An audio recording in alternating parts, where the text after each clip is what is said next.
Hello दोस्तों, जय श्रीमन नारायण। कैसे हैं आप लोग? आशा करते हैं कि अच्छे होंगे। राधे राधे। तो आज हम आपको अर्जुन विषाद योग बताते हैं, जिसमें अर्जुन युद्ध के लिए, ये जो महाभारत का युद्ध था, धर्म युद्ध इसको कहा जाता है, और सबसे बड़ा युद्ध था जो कि अपने सगे संबंधियों से लड़ना था। तो अपने सगे संबंधियों से लड़के कोई जीत नहीं पाता है, वहाँ हार जाना ही वो होता, मतलब माना जाता है कि हार जाए। लेकिन यहाँ धर्म युद्ध था ये। जैसे आप ये समझ सकते हैं कि अर्जुन के साथ छल हुआ था। इसका मेन सटीक आप धृतराष्ट्र से ले सकते हैं। धृतराष्ट्र ने छल किया, उनके पुत्र दुर्योधन ने छल किया, द्रौपदी का चीरहरण किया। तो इससे भगवान जो थे धर्म का साथ देते हैं और भगवान अर्जुन को प्रेरित करते हैं युद्ध के लिए, और कहते हैं अर्जुन कि आप रथ के, ये महाभारत अगर हम लोगों तक पहुंच पाई, और इतनी बड़ी महाभारत जो धर्म युद्ध कही जाती है और हम लोगों तक पहुंच पाई, तो सिर्फ संजय की वजह से, क्योंकि संजय को दिव्य दृष्टि प्रदान थी। और वो जो युद्ध में सारी घटनाएं हो रही थी, संजय वो सब घटनाएं युद्ध धृतराष्ट्र से बताते हैं। तो धृतराष्ट्र पूछते हैं कि युद्ध में संजय क्या हो रहा है, इस समय हमारे पुत्र क्या कर रहे हैं और पांडव पुत्र क्या कर रहे हैं, कुंती के पुत्र या पांडव के पुत्र क्या कर रहे हैं।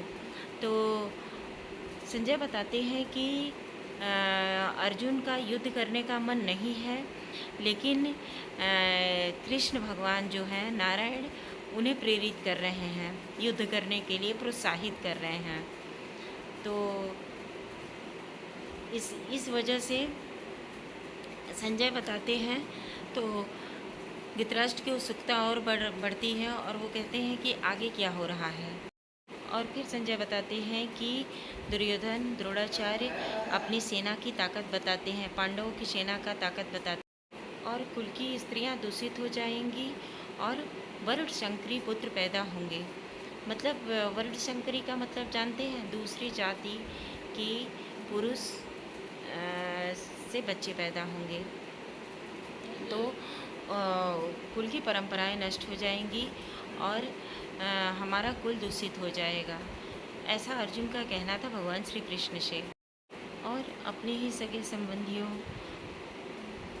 अपने गुरु द्रोणाचार्य, कृपाचार्य और पितामह भीष्म, सबको देखकर अर्जुन बहुत दुखी हो जाते हैं और सोचते हैं कि अपने ही सगे संबंधियों पर मैं मैं बाण कैसे चलाऊं।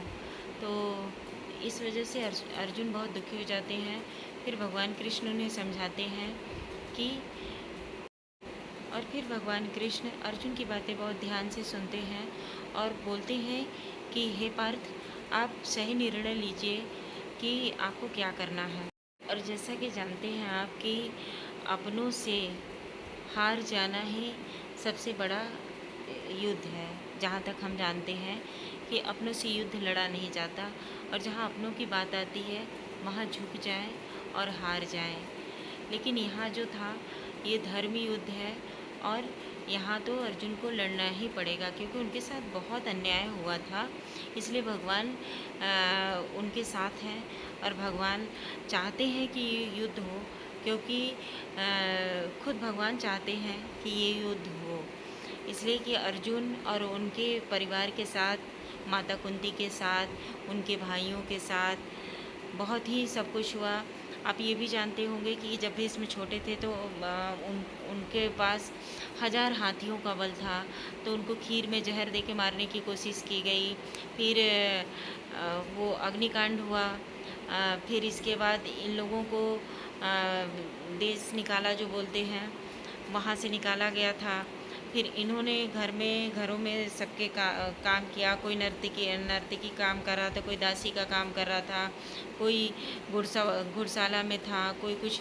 तो इस वजह से इन लोगों के पास मतलब ये अर्जुन के चारों भाइयों के साथ बहुत ही गलत हुआ था।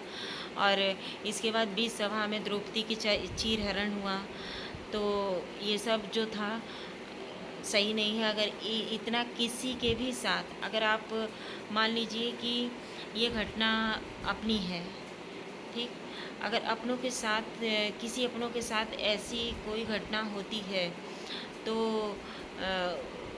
भगवान साथ देंगे तो उचित यही होगा कि अपनों के सामने भी न झुके इंसान, उससे भी बदला लेने की कोशिश करे।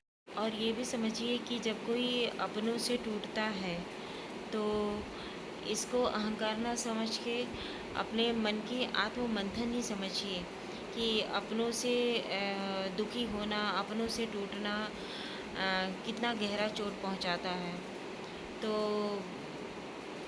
ये भी है कि चोट खाया हुआ इंसान दुखी तो थे कि अपनों को मारने का ये था कि अपनों से युद्ध कैसे करें, अपनों को मारें कैसे, लेकिन फिर भगवान कृष्ण उनको सब याद दिलाते हैं कि आपके साथ क्या हुआ है और उसको याद करिए। और बाकी जो दूसरे अध्याय में है, अगर आप लोगों को ये भागवत गीता वाला मेरा पसंद आया होगा अध्याय, तो मैं अगले दूसरे अध्याय का फिर मैं कल फिर सुनाऊंगी। राधे राधे, जय श्री कृष्णा। मिलते हैं फिर दूसरे अध्याय में।